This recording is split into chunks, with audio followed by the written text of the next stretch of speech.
এটি একটি নিছক মজার ভিডিও, সমস্ত তথ্য হাজারো ভুলে ভরা, তাই একদম সিরিয়াসলি নেবেন না, কারণ সবকিছু সিরিয়াসলি নিতে নেই। নমস্কার বন্ধুরা, ভাট নিউজে আপনাদের সকলকে স্বাগত। আবারও আরেকটা আইসিসি ট্রফি চ্যাম্পিয়ন হলো ভারত। আইসিসি চ্যাম্পিয়ন ট্রফির ফাইনালে রোহিত শর্মার নেতৃত্বাধীন টিম ইন্ডিয়া হারিয়ে দিল প্রতিবেশী দেশ বাংলাদেশকে। আরে বাংলাদেশ না, নিউজিল্যান্ড। কি নিউজিল্যান্ড? হ্যাঁ, নিউজিল্যান্ড, বাংলাদেশ না। না আমরা তো বাংলাদেশকে হারালাম। আরে না, বাংলাদেশ না, নিউজিল্যান্ডকে হারিয়েছি। নিউজিল্যান্ড? হ্যাঁ, নিউজিল্যান্ড। কে জানে, আমি তো প্রতিবেশী দেশ থেকে কান্নার আওয়াজ পাচ্ছি। এবার দেখুন, ফাইনাল ম্যাচ শুরু হওয়ার ঠিক আগে বাংলাদেশি মিডিয়া কতটা মরিয়া ছিল ভারতকে হারাবার জন্য। যদি ভারত জিতেও যায় এই ট্রফিটা, এটা কি ফেয়ার হবে? না ভাই, একদম ফেয়ার হবে না, ফেয়ার অ্যান্ড লাভলি হবে। ট্রফি তো বাংলাদেশে পাওয়ার কথা ছিল, ইন্ডিয়া চট্টামি করে জিতেছে, তাই তো? বেয়াদব প্লেয়ার, এক নম্বর কোহলি, দুই নম্বর হার্দিক পান্ডিয়া, দুইটাই বেয়াদব প্লেয়ার। বেয়াদব ইন্ডিয়া হচ্ছে চোর। ইন্ডিয়া হলো 13 জন লেগে খেলে, আম্পায়ার দুজন খেলোয়াড় করে 13 খেলুন। ইন্ডিয়ার খেলে 13 জন লেগে খেলে, 11 জন খেলে আর 13 জন লেগে খেলে, এই জন্য ইন্ডিয়া চোর। এই জন্য আপনি দেখতে পাচ্ছেন দর্শক, এখানে যাদের সাথে কথা বলার চেষ্টা করছি তারাই কিন্তু সবারই ভারত বিদ্বেষী। আমি নিউজিল্যান্ডের সাপোর্টার, সব সময় ইন্ডিয়ার বিপরীত যেই দলে থাকে আমি ওই দলে সাপোর্ট করি। ভারতের বিপক্ষে যদি কলা গাছও খেলে, আমরা সেই কলা গাছের সাপোর্টার হব, কিন্তু ভারতের সাপোর্টার হব না। দর্শক প্রসঙ্গে আসি, আমরা গতকাল থেকে আমরা দুবাই যতজন দর্শকের সাথে কথা বলেছি, ভারতীয় ছাড়া আর 1% আমরা খুঁজে পাইনি যারা আসলে চায় যে টিম ইন্ডিয়া এই শিরোপাটা জিতুক। না ছোট ভাই, একটু ভুল করে ফেললে।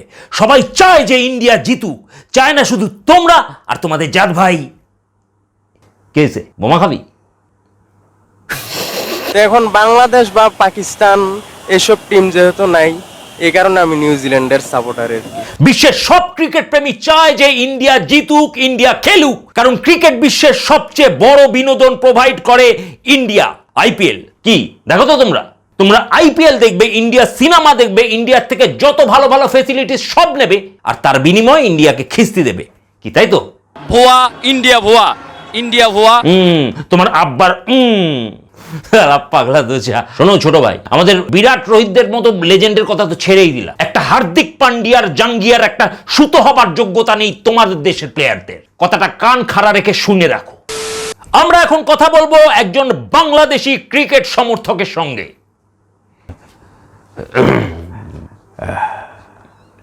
এদিকে সালাম আলাইকুম ভাইয়া, আপনার নামটা একটু বলবেন? ওয়ালাইকুম আসসালাম, আমার নাম রফিকুল আলম বুলবুল। আপনি কি করেন বুলবুল ভাই? দেখে বোঝেন না, বুক পকেটে পেন আর হাতে ডায়েরি।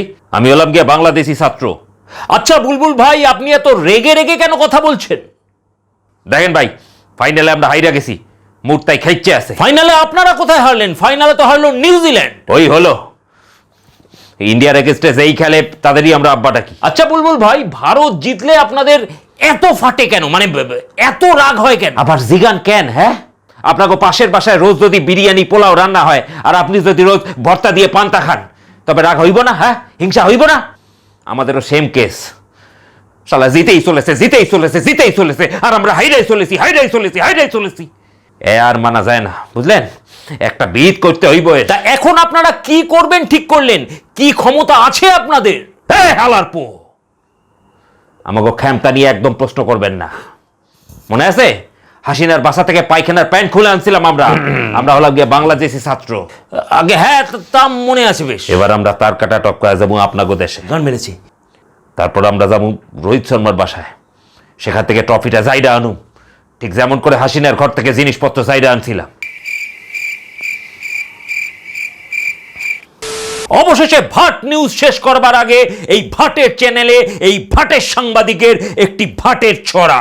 উঠছে লুঙ্গি লাগছে বেশ, এই না হলে তোদের দেশ। উঠছে লুঙ্গি লাগছে বেশ, এই না হলে তোদের দেশ। প্রতিবেশীকে হিংসে করে হচ্ছিস তোরা শেষ। ছোট ভাই, হচ্ছিস তোরা শেষ। নমস্কার। ভিডিওটি ভালো লাগলে চ্যানেলটি সাবস্ক্রাইব করে দেবেন, লাইক করবেন আর কমেন্টের মাধ্যমে জানাবেন ফান্ডু বাঙালির ভিডিও আপনাদের কেমন লাগছে। সবাই ভালো থাকবেন, সুস্থ থাকবেন আর মিলেমিশে থাকবেন।